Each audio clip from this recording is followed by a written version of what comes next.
Hey guys, welcome back to the channel. आप सभी का स्वागत है मेरे चैनल में। तो चलिए बिना देरी किए हुए शुरू करते हैं अपना छत्तीसगढ़ प्रयोगशाला परिचारक और शिक्षक भर्ती के लिए top most important question series है उसको। तो सबसे पहले देखते हैं अपना थॉट ऑफ द डे। तो आज का है थॉट ऑफ द डे, ठोकर इसलिए नहीं लगती कि इंसान गिर जाए, बल्कि इसलिए लगती है क्योंकि इंसान संभल जाए। ठीक है, तो चलिए इसी थॉट ऑफ द डे के साथ शुरू करते हैं अपना क्वेश्चन सीरीज और देखते हैं आज का पहला क्वेश्चन। सबसे पहला क्वेश्चन आपके सामने ये रहा, प्राकृतिक गैस का दहन किस प्रकार की रासायनिक अभिक्रिया है? संयोजन अभिक्रिया, अपघटन अभिक्रिया, ऊष्माक्षेपी अभिक्रिया या विघटन अभिक्रिया? ये विघटन है। ठीक है, तो आंसर क्या हो जाएगा? प्राकृतिक गैस का दहन किस प्रकार की अभिक्रिया है? तो ये ऊष्माक्षेपी अभिक्रिया है। ठीक है, अगला क्वेश्चन है, कॉपर चूर्ण को वायु में गर्म करने पर उसके सतह पर कॉपर ऑक्साइड की परत जम जाती है। इस परत का रंग कैसा होता है? काला, श्वेत, पीला या भूरा? तो इस जो कॉपर ऑक्साइड का परत चढ़ता है या जम जाता है, इसका रंग कैसा होता है? तो इसका रंग होता है काला। ठीक है, काला या फिर काली। अगला क्वेश्चन है, साग सब्जियों का विघटित होकर कंपोस्ट बनना किसका उदाहरण है? ऊष्माक्षेपी, ऊष्माशोषी, प्रतिस्थापन या उभयगामी? तो साग सब्जियों का विघटित होना कौन सी अभिक्रिया है? विघटित होकर कंपोस्ट बनना ऊष्माशोषी अभिक्रिया है। ठीक है, अगला क्वेश्चन है, पृथ्वी के केंद्र पर वस्तु का भार शून्य क्यों हो जाता है? क्योंकि उसका दाब शून्य होता है इसलिए। दूसरा, गुरुत्वीय त्वरण शून्य होता है इसलिए। तीसरा, पृथ्वी का पलायन वेग शून्य होता है इसलिए, या विभवांतर ज़्यादा होता है इसलिए। तो किसके कारण होता है पृथ्वी के केंद्र पर वस्तु का भार शून्य? क्योंकि गुरुत्वीय त्वरण जो होता है शून्य होता है इसलिए। ठीक है, अगला क्वेश्चन है, विद्युत चालन के लिए मुख्यतः तांबे का प्रयोग किया जाता है, क्यों? क्योंकि यह सस्ता होता है, इसकी विद्युत प्रतिरोधकता क्षमता कम होती है, इसका गलनांक अधिक होता है, या तांबा बहुत टिकाऊ होता है इसलिए।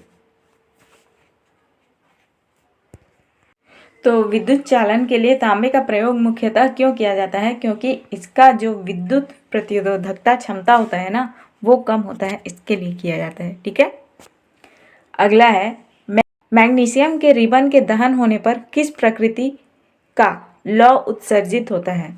लाल और चमकदार, नीला चमकदार, श्वेत चमकदार या हरा चमकदार?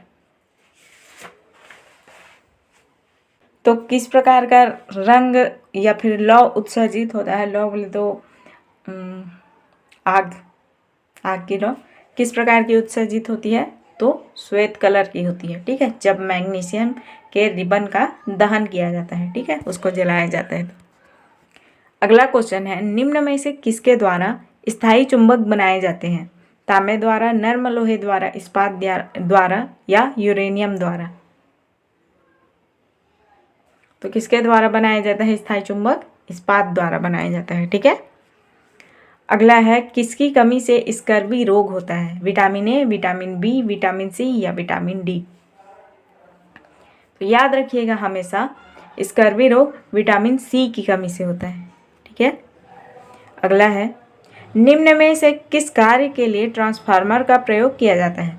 विद्युत धारा उत्पन्न करने के लिए, ऊर्जा संग्रहण के लिए, दिष्ट धारा वोल्टेज को उच्च निम्न करने के लिए, या प्रत्यावर्ती वोल्टेज को उच्च निम्न करने के लिए? तो किसके लिए किया जाता है ट्रांसफार्मर का यूज या प्रयोग? तो प्रत्यावर्ती जो वोल्टेज होता है उसको बढ़ाने या घटाने या फिर उच्च निम्न करने के लिए। ठीक है, अगला क्वेश्चन है, किस समूह का रक्त सर्वदाता होता है? ओ समूह, ए समूह, बी समूह या ए बी समूह? तो किस समूह का रक्त होता है जो सर्वदाता होता है? ठीक है, सर्वदाता पूछा है, तो सर्वदाता है ओ समूह का रक्त। ये सभी को दे सकता है, दे सकता, ठीक, लेकिन किसी से ले नहीं सकता। ठीक है, और वही ग्राही, सर्वग्राही कौन है? सर्वग्राही, तो ए बी समूह का रखते हैं। ठीक है। अगला क्वेश्चन है, बर्फ के पिघलने पर बर्फ का आयतन घटता है, बढ़ता है, द्रव्यमान घटता है या द्रव्यमान बढ़ता है? तो जब बर्फ पिघलता है तो आयतन क्या होता है? घट जाता है। ठीक है, बर्फ का। अगला क्वेश्चन, पश्चिमी भाग में हिमालय की श्रेणियों का दक्षिण से उत्तर की ओर निम्नांकित में से कौन सा क्रम सही है?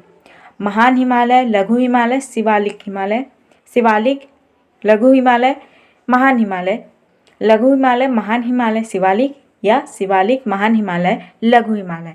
तो दक्षिण से उत्तर बोला है, यानी कि ऊपर से नीचे। तो ऊपर से नीचे में कौन सा आएगा? ओनली वन, शिवालिक हिमालय, फिर लघु हिमालय, फिर महान हिमालय। ठीक है। अगला है, चंदैनी लोक गायन के प्रमुख पात्र कौन है? ये पात्र होगा ना, पत्र लिखा गया। हीर रांझा, दुष्यंत शकुंतला, लोरिक चंदा या नल दमयंती? तो जो लोक गायन, चंदैनी लोक गायन है, उसके प्रमुख पात्र कौन कौन है? तो लोरिक और चंदा है, जो कि छत्तीसगढ़ का है। अगला है, कुदुरमाल में किसने कबीर पंथ की स्थापना करी थी? गुरु घासीदास, मुक्तामणि साहब, उग्रनाथ साहब या बुद्ध जी? तो किसने करा था कुदुरमाल? ये कहाँ पड़ता है? ये पड़ता है कोरबा में। ठीक है। तो कोरबा में कबीर पंथ की स्थापना किसने करी थी? मुक्तामणि साहेब ने की थी, या साहब। ठीक है। अगला है, सोमनाथ मंदिर कहाँ स्थित है? पलारी, सोमनाथ बलौदा बाजार, खरौद या आरंग? तो सोमनाथ मंदिर कहाँ स्थित है? जो कि छत्तीसगढ़ का एकमात्र सोमनाथ मंदिर है, वो स्थित है सोमनाथ बलौदा बाजार में। और भारत का सोमनाथ मंदिर सोमनाथ में है, जो कि वो कहाँ पड़ता है? तो गुजरात में। ठीक है, गुजरात का सोमनाथ भी है। अगला है, छत्तीसगढ़ का प्रथम केंद्रीय विश्वविद्यालय कौन सा है? गुरु घासीदास केंद्रीय विश्वविद्यालय, अटल बिहारी वाजपेयी विश्वविद्यालय, रायपुर विश्वविद्यालय या चंदूलाल चंद्राकर विश्वविद्यालय? तो कौन सा है छत्तीसगढ़ का प्रथम केंद्रीय सेंट्रल? ठीक है, सेंट्रल कॉलेज कौन सा है? सेंट्रल यूनिवर्सिटी कौन सा है? तो गुरु घासीदास केंद्रीय विश्वविद्यालय है। ठीक है। अगला क्वेश्चन है, आमेर मुस्कान, ये मुस्का होगा ना, नानी हो। आमनेर मुस्का पिपरिया नदी कहाँ से बहती है? सारंगगढ़, बिलाईगढ़, खैरागढ़, छुई खदान, गंडई, बिलासपुर या राजनांदगांव? तो कहाँ से बहती है आमनेर, मुस्का और पिपरिया नदी? यह बहती है खैरागढ़, छुई खदान, गंडई जिले से। ठीक है। अगला है, मातर त्योहार कौन मनाते हैं? कृषक, मछुआरे, यादव या बुनकर? तो जो मातर त्योहार है इसको कौन मनाता है? इसको मनाते हैं यादव, इनको राउत भी बोलते हैं। ठीक है। अगला क्वेश्चन है, कोसा उद्योग कहाँ प्रसिद्ध है? जांजगीर चांपा, रायगढ़, कोरबा या शक्ति? तो कोसा उद्योग अब कहाँ प्रचलित है या प्रसिद्ध है? तो शक्ति जिले में है। पहले जांजगीर चांपा जिले में होता था। ठीक है, जांजगीर चांपा के चंद्रपुर में बोलते थे, लेकिन अब ये जो शक्ति जिला बन गया है, तो शक्ति जिले के अंतर्गत चंद्रपुर आता है, इसलिए अब कोसा उद्योग प्रसिद्ध कहाँ हो गया? तो शक्ति जिले के अंदर हो गया। ठीक है। अगला क्वेश्चन है, निम्न में से कौन विद्युत का सबसे अच्छा चालक है? सोना, पीतल, चांदी या लकड़ी?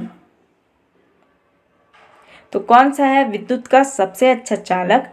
तो वो है चांदी। ठीक है। अगला, तो चलिए इसी के साथ हमारा क्वेश्चन सीरीज यही खत्म होता है। आई होप आप लोग को आज का क्वेश्चन सीरीज अच्छा लगा होगा। अगर अच्छा लगा है तो प्लीज़ वीडियो को लाइक एंड चैनल को सब्सक्राइब कर दीजिएगा। मिलते हैं ऐसे ही नए नए क्वेश्चन सीरीज के साथ। तब तक के लिए जय हिंद, जय भारत, जय छत्तीसगढ़।